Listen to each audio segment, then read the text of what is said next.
Hi Karen, it's so lovely to have you on We Wise Women, and it's really special for me personally because you've meant a lot to me on my journey, having met you 15 or so years ago at uni and having done wonderful. Quite a long time. It has been a long time, and it's just been magic, and I love the work you do. And I want to thank you for taking me around your wonderful herb garden in your house here. It's lovely to be associated with this. Yeah. You're doing a great job. Oh, thanks. So I was hoping you might give us a little bit of a background to yourself and what it is that you're most passionate about.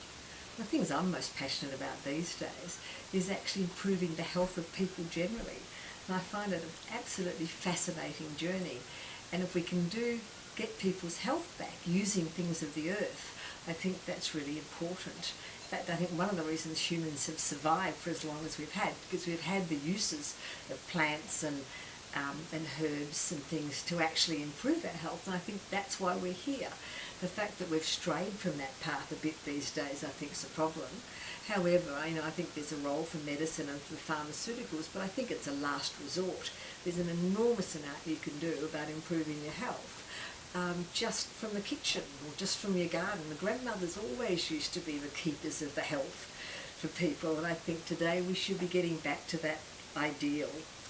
Yeah. So there really is something very important about when women hit midlife and move beyond that they actually have some great wisdom. I think that's the wise women. The crone is supposed to be from 54, and the crone was always the wise women, and the wise women were always the keepers of health of the family. And I just, psychologically and physically, I just think that's really important stuff. And I think we understand how these things work better these days. We've had plenty of experience on ourselves as well as on other people. And it's just using that knowledge. I think as you get older, the wisdom comes from experience and from seeing the world in a different way and from being able to use that knowledge in a way that is appropriate for the situation.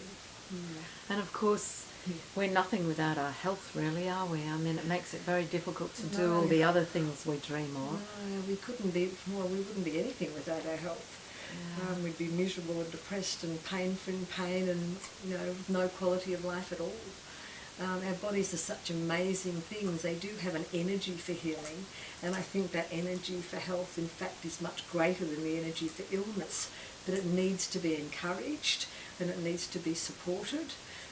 Too many people these days don't do anything about supporting their health, and as soon as they feel something wrong, they whiz off and take some sort of pharmaceutical to cover that process, and so they don't ever really have to look at how they feel and how they're interacting with their environment, which are really basic, that's such basic things when it comes to health.